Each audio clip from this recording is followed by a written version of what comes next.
Welcome all students of class 12th ए। आज हम लोग डिस्कस करेंगे revision of module 2 working with functions part 2। जो पिछले वीडियो लेक्चर में हम लोग ने रिवाइज किया था, एक मॉड्यूल 2 पढ़ा था, उसको आज रिवाइज करेंगे। और दूसरा, उसमें जो हमने आपको होमवर्क क्वेश्चंस दिए थे उनको डिस्कस करेंगे कि वो उनके आंसर्स क्या होंगे। तो चलिए स्टार्ट करते हैं प्रैक्टिस क्वेश्चन से। प्रैक्टिस क्वेश्चंस में मैंने पहला दिया था write a function that takes a positive integer and returns the digit at first position.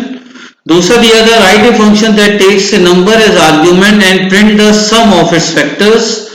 और तीसरा दिया था trace the flow of execution of the following code. तो हम लोग जल्दी से पहले क्विक रिकैप कर लेते हैं जो हम लोग ने लास्ट टर्न पे पढ़ा था। एक फंक्शन बनाते हैं to find the sum of two numbers. जैसा कि आपको पहले बताया था कि फंक्शन बनाने के लिए एक कीवर्ड यूज करते हैं डेफ। डेफ के बाद मैं कोई फंक्शन को नाम देते हैं मीनिंगफुल, मैंने नाम दे दिया सम। फिर इसमें आर्ग्यूमेंट पास करते हैं, मतलब किन वैल्यूज पे आपको ऑपरेशन करना है और कितनी वैल्यूज पे। तो यहां पर मुझे दो नंबर्स का सम निकालना है, तो मैंने a कॉमा b पास किया, कोलन लगाना मत भूलिएगा। उसके बाद हमने यहां पे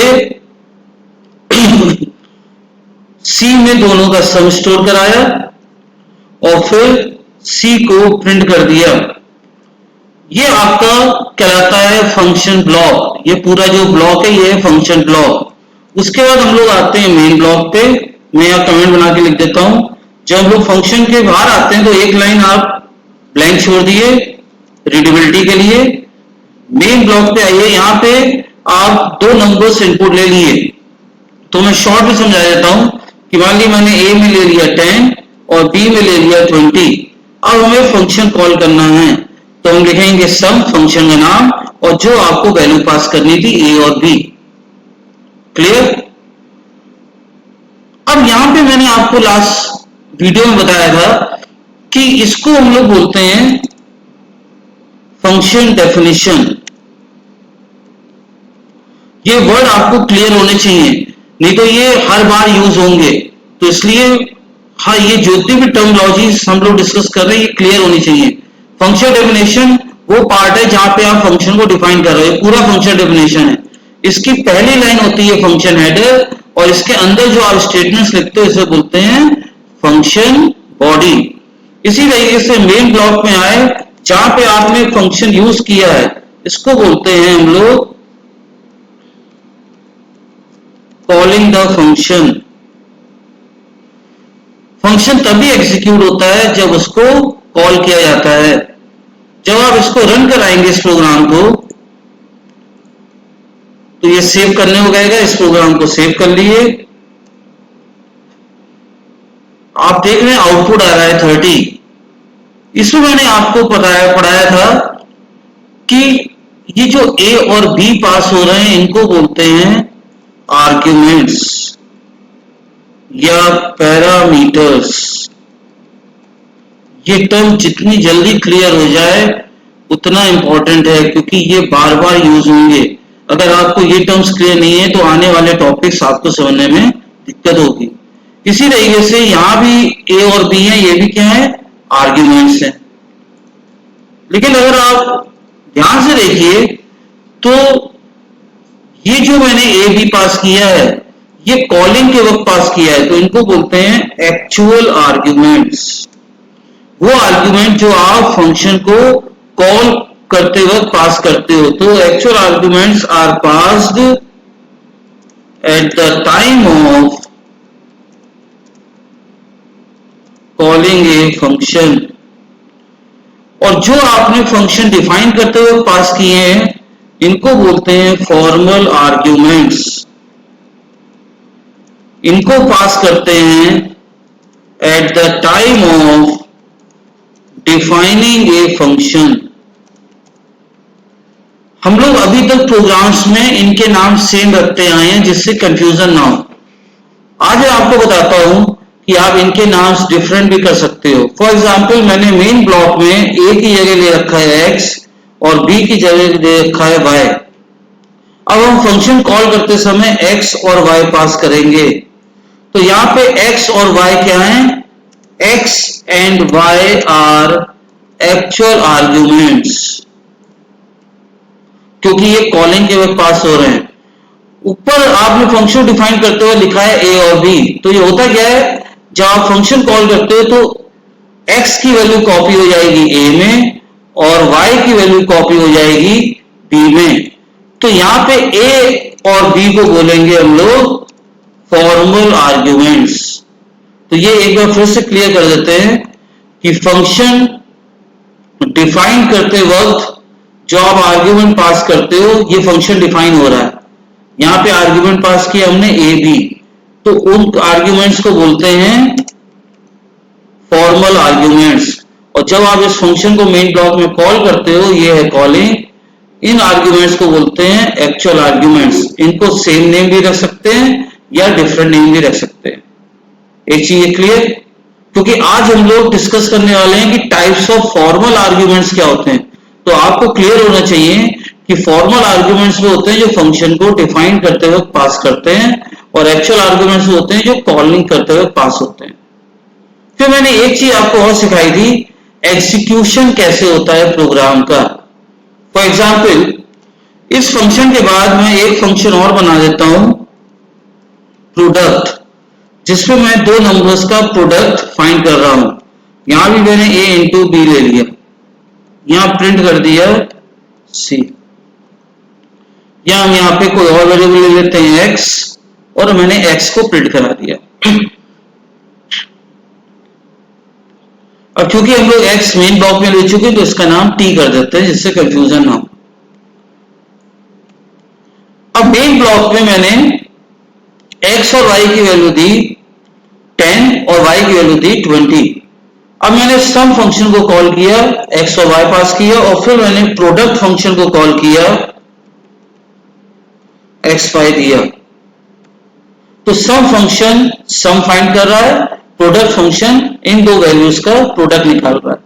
तो यहां पे xy एक्चुअल आर्ग्यूमेंट हो गए और a और b फॉर्मल आर्ग्यूमेंट्स होते हैं। अब अगर मैं आपसे कहूं कि ये एग्जीक्यूशन कैसे होगा इस प्रोग्राम का, तो अगर मैं इन प्रोग्राम्स को लाइन नंबर में डिवाइड कर दूं, ये लाइन नंबर 1 है, ये लाइन नंबर 2 है, ये लाइन नंबर 3 है, ये लाइन नंबर 4, इसमें ब्लैंक लाइन को भी कंसीडर कर रहे हैं, 5, लाइन नंबर 6, लाइन नंबर 7,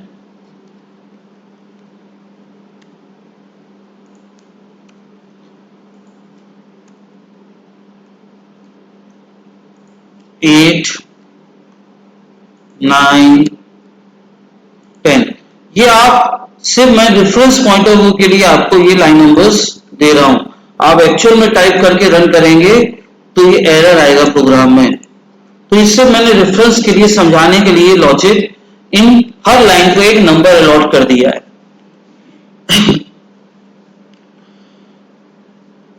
जब पाइथन इंटरप्रेटर इस प्रोग्राम को एग्जीक्यूट करता है, जैसा कि हम लोग पहले ही पढ़ चुके हैं कि Python is a interpreter based language, यानी लाइन बाय लाइन एग्जीक्यूशन होता है।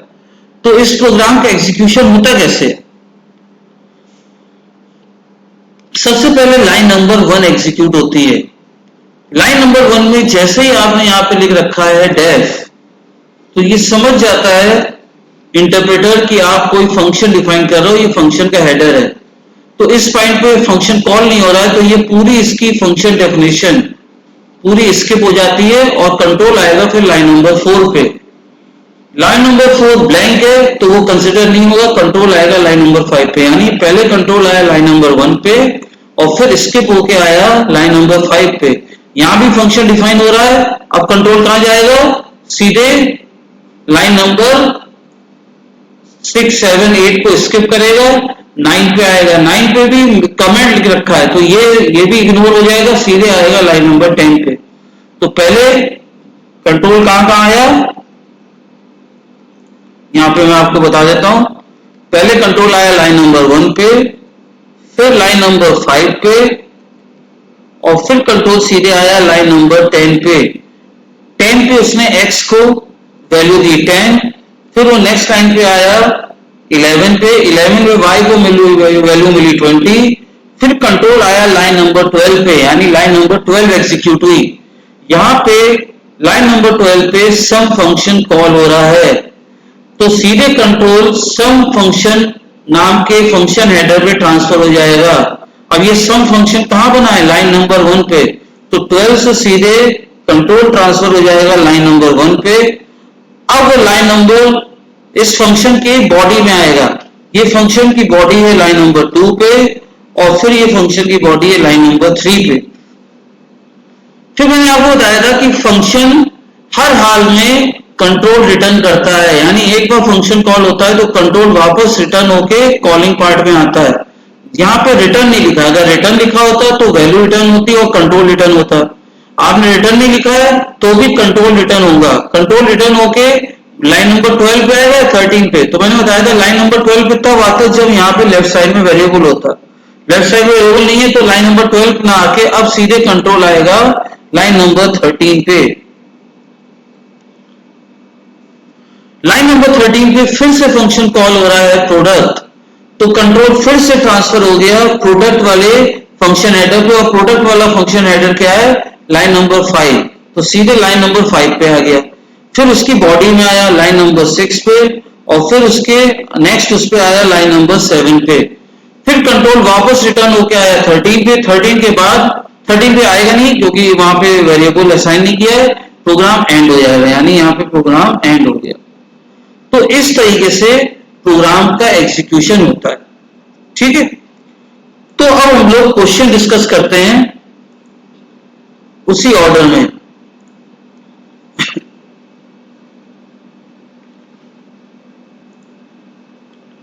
आपको मैंने प्रैक्टिस क्वेश्चंस दिए थे मॉड्यूल 2 में, उसमें पहला क्वेश्चन था write a function that takes a positive integer and returns the digit at ones position. तो राइट से पहले डिजिट एक्सट्रैक्ट करनी है।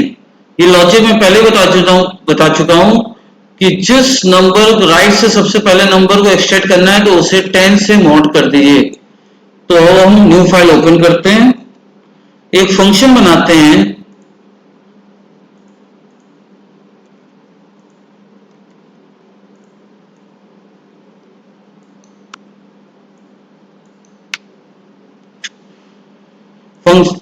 यहां पे क्वेश्चन है पॉजिटिव इंटीजर लेगा और रिटर्न करेगा।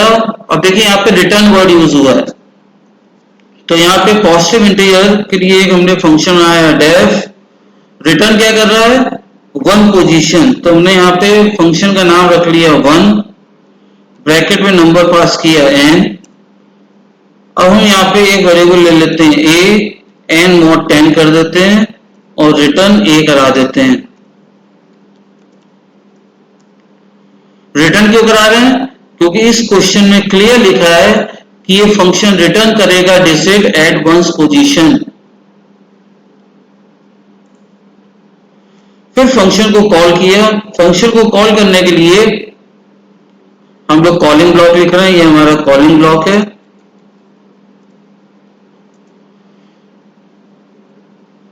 अगर हम फंक्शन को कॉल करें, यहां पे हम एक नंबर इनपुट ले लेते हैं n equal to int input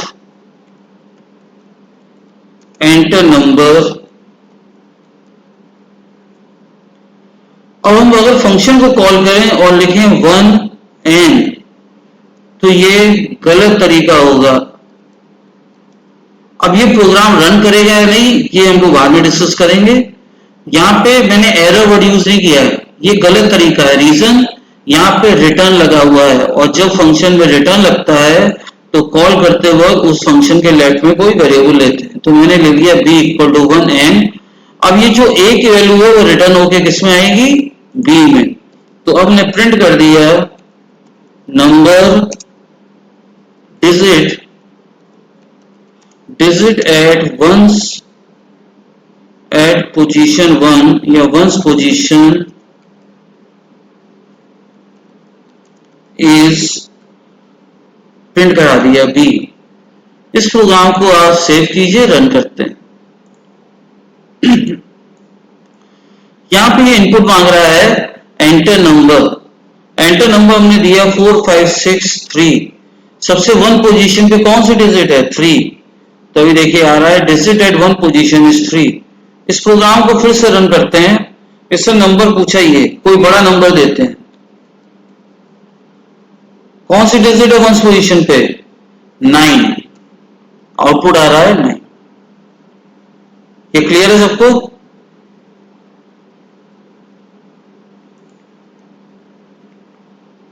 अगला क्वेश्चन है, write a function that takes a number as argument and prints the sum of its factors. इसमें लूपिंग यूज होगी, हमें कोई नंबर देना है, उसके फैक्टर्स का सम फाइंड करना है। अब इसमें रिटर्न यूज नहीं हुआ है, रिटर्न वर्ड, इट मींस ये टाइप 1 कैटेगरी का फंक्शन बनेगा। चलिए आते हैं,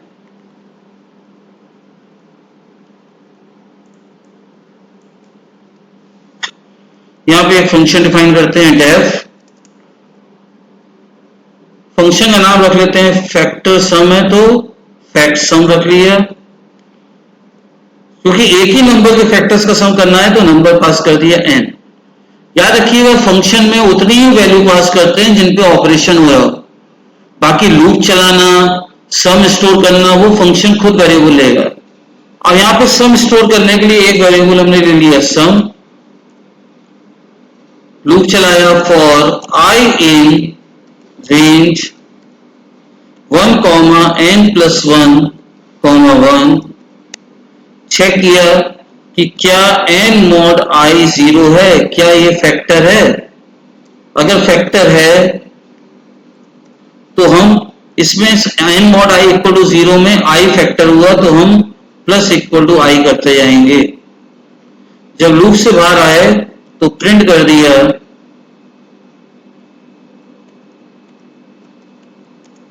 सम of factors equal to some. ये फंक्शन क्लोज हुआ, कॉलिंग ब्लॉक लिखा, कॉलिंग ब्लॉक में इनपुट लिया इंट इनपुट एंटर नंबर,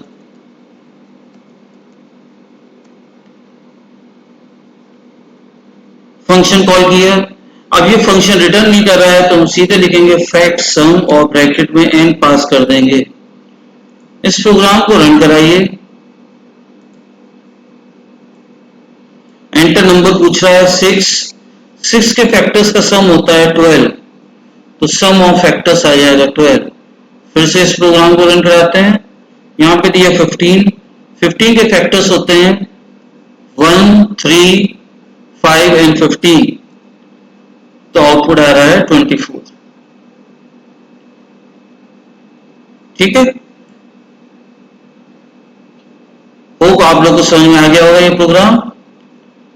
अपने नेक्स्ट क्वेश्चन पर आगे देखते हैं, trace the flow of execution of the following code.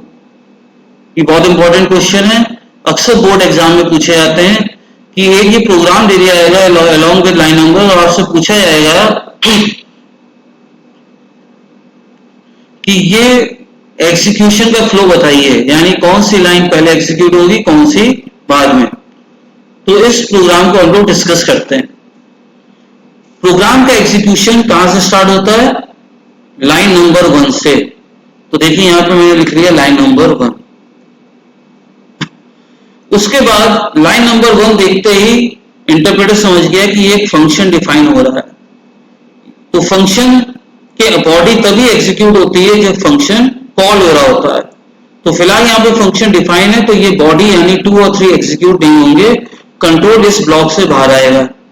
4th line blank है, फिर आएगा 5th लाइन पे, यानी कि 1 के बाद आया 5 पे। 5 में भी एक फंक्शन डिफाइन हो रहा है तो 6, 7 एग्जीक्यूट नहीं हुआ, 8th लाइन ब्लैंक है, स्किप हो गई, फिर फंक्शन आया 9 पे। बहुत अच्छा क्वेश्चन है ये। 9 पे n की वैल्यू 5 हो गई, फिर कंट्रोल आया 10 पे। तो पहले कंट्रोल आया था लाइन नंबर 1 पे, ये फंक्शन डिफाइन था तो ये पूरा पार्ट स्किप हुआ। लाइन नंबर 4 ब्लैंक थी तो स्किप हुई, फिर लाइन नंबर 5 पे आया, लाइन नंबर 5 भी फंक्शन डिफाइन हो रहा है तो ये पूरा ब्लॉक स्किप हुआ। 6, 7 8 ब्लैंक था तो ये भी स्किप हुआ। फिर कंट्रोल आया 9 नंबर 9 पे और n की वैल्यू हो गई 5। फिर कंट्रोल आया लाइन नंबर 10 पे। 10 पे यहां पे सबसे पहले कॉल हो रहा है कैल्क स्क्वायर। इसका मतलब फंक्शन सीधे कैल्क स्क्वायर के फंक्शन हेडर जो लाइन नंबर 5 पे वहां पे ट्रांसफर हो जाएगा कंट्रोल। इसका मतलब 10 के बाद कंट्रोल ट्रांसफर हो रहा है 5 पे। अब वो इसकी बॉडी एग्जीक्यूट होगी। इसकी बॉडी में लाइन नंबर 6 है और लाइन नंबर 7 है। लाइन नंबर 7 में रिटर्न लिखा हुआ है। अब रिटर्न होगी ये वापस लाइन नंबर 10 पे आएगा या नहीं, ये डिपेंड करता है कि क्या कैल्क स्क्वायर के लेफ्ट में कोई वेरिएबल है। यहां पे हमने वेरिएबल ले रखा है रिजल्ट। इसका मतलब कंट्रोल वापस रिटर्न होके आएगा इसी पॉइंट पे जहां पे ये था प्लस। अब यहां पे अगर आप देखो तो फिर से एक फंक्शन नहीं, थोड़ा सा इसमें हम लोग एक चीज इंप्रूव करते हैं कि जब कैल्क स्क्वायर एग्जीक्यूट हुआ यानी कंट्रोल लाइन नंबर 10 पे आया तो कंट्रोल ट्रांसफर हुआ 5 पे, फिर 6 पे आया। 6 पे एक फंक्शन और कॉल हो रहा है पावर। तो एक बार फिर से देख लेते हैं। कंट्रोल लाइन नंबर 1 पे आया, फिर 5 पे आया, फिर 9 पे आया, फिर 10 पे आया, फिर कैल्क स्क्वायर एग्जीक्यूट हुआ तो कंट्रोल आया 5 पे और फिर 6 पे आया। लेकिन 6 पे एक फंक्शन और कॉल हो रहा है पावर, और पावर आपने डिफाइन कर रखा है लाइन नंबर 1 पे। तो इसका मतलब 6 के बाद कंट्रोल ट्रांसफर हो जाएगा लाइन नंबर 1 पे, फिर उसकी बॉडी एग्जीक्यूट होगी तो 2 वाला एग्जीक्यूट होगा और फिर 3 एग्जीक्यूट होगा। अब 3 में लिखा हुआ है रिटर्न आर। तो रिटर्न आर लिखा हुआ है, ये किसको रिटर्न कर रहा है? जो पावर फंक्शन कॉल कर रहा था, पावर को फंक्शन कॉल कर रहा था कैल्क स्क्वायर। तो कंट्रोल रिटर्न होके इसी लाइन पे आया क्योंकि लेफ्ट साइड में वेरिएबल ले रखा है। तो ये आर रिटर्न होके आया, वैल्यू आई ए में, तो यानी वापस आया लाइन नंबर 6 पे। उसके बाद ये लाइन नंबर 7 पे आया। 7 में फिर रिटर्न हुआ तो कंट्रोल रिटर्न होके आया यहां पे लाइन नंबर 10 पे, लाइन नंबर 10 पे आया। फिर यहां लाइन नंबर 10 पे पावर फिर कॉल हो रहा है। इसका मतलब कंट्रोल फिर से ट्रांसफर हुआ लाइन नंबर 1 पे, फिर ट्रांसफर हुआ लाइन नंबर 2 पे और फिर ट्रांसफर हुआ लाइन नंबर 3 पे और कंट्रोल फिर से रिटर्न होके आया लाइन नंबर 10 पे। 10 में रिजल्ट में वैल्यू स्टोर हुई और फिर कंट्रोल ट्रांसफर हो गया लाइन नंबर 11 पे। तो इस तरह से ये एग्जीक्यूशन स्टार्ट हो रहा है। एक बार जल्दी देख लेते हैं, बहुत अच्छा क्वेश्चन है ये। सबसे पहले प्रोग्राम का एग्जीक्यूशन स्टार्ट होता है लाइन नंबर 1 से। यहां पे फंक्शन डिफाइन था तो ये पूरा पार्ट स्किप हो गया। फोर्थ ब्लैक लाइन थी, स्किप हो गई। कंट्रोल आया लाइन नंबर 5 पे तो यहां पे लाइन नंबर 5 पे आया। फिर 6 7 एग्जीक्यूट नहीं हुआ, 8 एग्जीक्यूट नहीं हुआ, 9 पे आया, फिर 10 पे आया। 10 पे कैल्क स्क्वायर कॉल हुआ तो कंट्रोल ट्रांसफर हो गया 5 पे। उसके बाद 6 पे फंक्शन कॉल हुआ पावर तो कंट्रोल ट्रांसफर हो गया 1 पे। फिर 2 एग्जीक्यूट हुआ, 3 पे रिटर्न होके आया वापस लाइन नंबर 6 पे क्योंकि वहीं से कॉल हुआ था। फिर 7 से रिटर्न होके आया 10 पे। 10 पे पावर दोबारा कॉल हो रहा है तो इसलिए कंट्रोल फिर ट्रांसफर हो गया लाइन नंबर 1 पे, फिर 2 पे, फिर 3 पे, फिर रिटर्न होके आया 10 पे। 10 पे इसलिए रिटर्न होके आया क्योंकि लेफ्ट साइड पे वेरिएबल ले रखा है रिजल्ट, और फिर 11th एग्जीक्यूट हुआ। तो ये आपका आंसर, इसको नोट कर लिए।